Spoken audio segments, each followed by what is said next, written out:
ॐ नमो भगवते वासुदेवाय। द्वितीयस्कन्धः अथ पञ्चमोऽध्यायः। नारद उवाच देवदेव नमस्तेस्तु भूतभावनपूर्वज।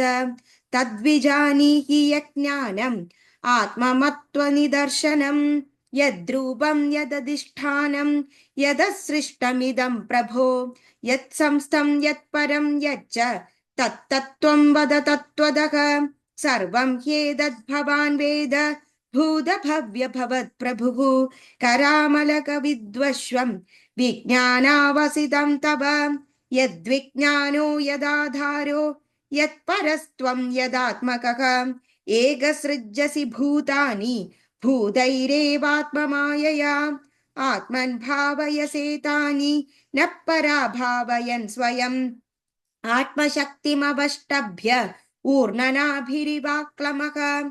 नाहं वेद परं ह्यस्मिन् न परं न समं विभो। नामरूपगुणैर्भाव्यं सदसत्किञ्चिदन्यदः। सभावनच्चरत्घोरं यत्तपःसु समाहितः। तेन खेदयसे सत्त्वं पराशङ्गां प्रयच्छसि। एतन्मे पृच्छदः सर्वं सर्वज्ञः सकलेश्वर। विजानीहि यथैवेदम् अहं बुद्ध्येऽनुशासितः। ब्रह्मोवाच सम्यक् कारुणिकस्येदं वत्सते विचिकित्सितं यदहं चोदितः सौम्य भगवद्वीर्यदर्शने। नानृतं तव तच्चापि यथा मां प्रबिभीषि विभोः।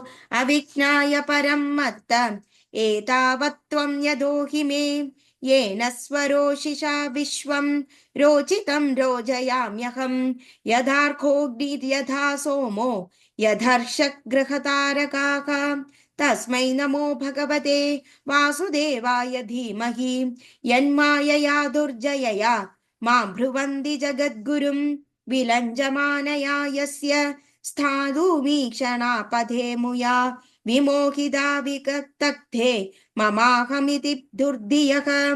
द्रव्यं कर्म च कालश्च स्वभावो जीव एव च। वासुदेवात् परो ब्रह्मन् न चान्योऽर्थोऽस्ति तत्त्वतः। नारायणः परा वेदा देवा नारायणाङ्गजाः। नारायणः परा लोका नारायणः परामखाः।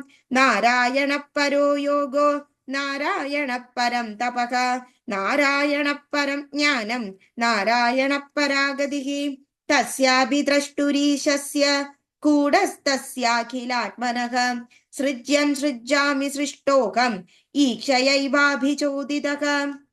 सत्वं रजस्तम इति निर्गुणस्य गुणास्त्रयः। स्थितिः सर्गनिरोधेषु गृहीता मायया विभोः। कार्यकारणकर्तृत्वे द्रव्यज्ञानक्रियाश्रयाः। भद्रन्ति नित्यदा मुक्तं मायिनं पुरुषं गुणाः। स एष भगवान् लिङ्गै स्त्रीभिरेभिरदोक्षजः। स्वलक्षितगतिर्ब्रह्मन् सर्वेषां मम चेश्वरः। कालं कर्म स्वभावं च मायेशो मायया स्वया आत्मन्यदृच्छया प्राप्तं विभुभूषुरुपाददे। कालात् गुणव्यधिकरः परिणाम स्वभावतः। कर्मणो जन्म महतः पुरुषाधिष्ठितादभूत्। महत्तस्तु विकुर्वाणात् अद्रजस्वोत्पबृतात् तमप्रधानस्त्वभवत् द्रव्यज्ञानक्रियात्मकः। सोऽहङ्कार इति प्रोक्तो विकुर्वन् समभूदृताम्।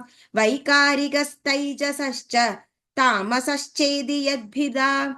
द्रव्यशक्तिक्रियाशक्तिर्ज्ञानिशक्तिशक्तिरिति प्रभो। तामसादविभूदादेर्विकुर्वाणादभूनभः। तस्य मात्रा गुणशब्दो लिङ्गं यद्दृष्ट्यदृश्ययोः। नभस्सोत विकुर्वाणाद भूत्स्पर्शगुणो निलः। परान्वयाच्च बद्धाश्च प्राण ओजसहो बलम्।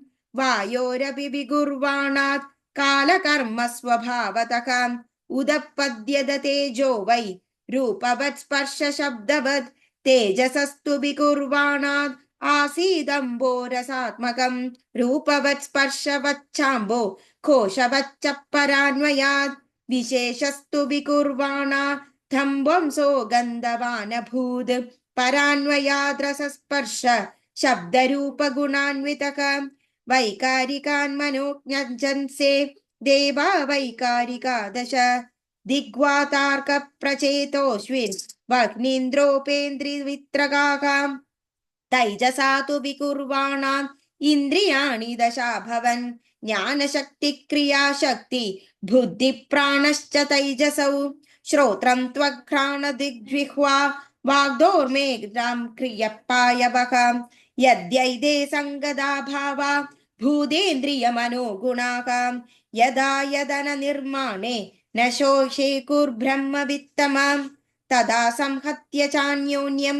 भगवच्चत्ति चोदिताः सदसत्त्वमुपादाय चोभयं ससृजुर्ह्यदः वर्षपूङ्गसहस्रान्ते तदण्डं मुदकेशयं कालकर्म स्वभावस्तो जीवो जीवमजीवयद् स एव पुरुषस्त मादण्डं निर्भिद्य गर्गदः सहस्रोर्वग्रिबाह्वक्षः सहस्रानन शीर्षवान् यस्येहावयवैर्लोकान् कल्पयन्ति मनीषिणः कड्यादिभिरधस्तप्त सप्तोर्ध्वं जघनादिभिः पुरुषस्य मुखं ब्रह्म क्षत्रमेत्रस्य बाहवः ऊर्वोर्वैश्यो भगवतः पद्भ्यां शूद्रभ्यजायत भूर्लोककल्पितः पद्भ्यां भूवर्लोकोऽस्य नाभिदः हृदा स्वर्लोक उरसा महर्लोको महात्मनः ग्रीवायाञ्जनलोकश्च तपोलोकस्तनद्वयात् मूर्धभिः सत्यलोकस्तु ब्रह्मलोकः सनातनः तत्कड्यां चातलं क्लिप्तम् आरुभ्यां वितलं विभोः जानुभ्यां सुतलं शुद्धं जङ्घाभ्यां तु तलातलं महातलं तु गुल्फाभ्यां प्रपदाभ्यां रसातलं पातालं पाततलद इति लोकमयः पुमान् भूर्लोककल्पितः पद्भ्यां भूवर्लोकास्य नाभिदः स्वर्लोककल्पितो मूर्ध्ना इति वा लोककल्पना इति श्रीमद्भागवते महापुराणे पारमहंस्यां संहितायां द्वितीयस्कन्धे पञ्चमोऽध्यायः सर्वत्र गोविन्दनाम संकीर्तनं गोविन्द गोविन्द नारायण अखिल गुरु भगवन् नमस्ते।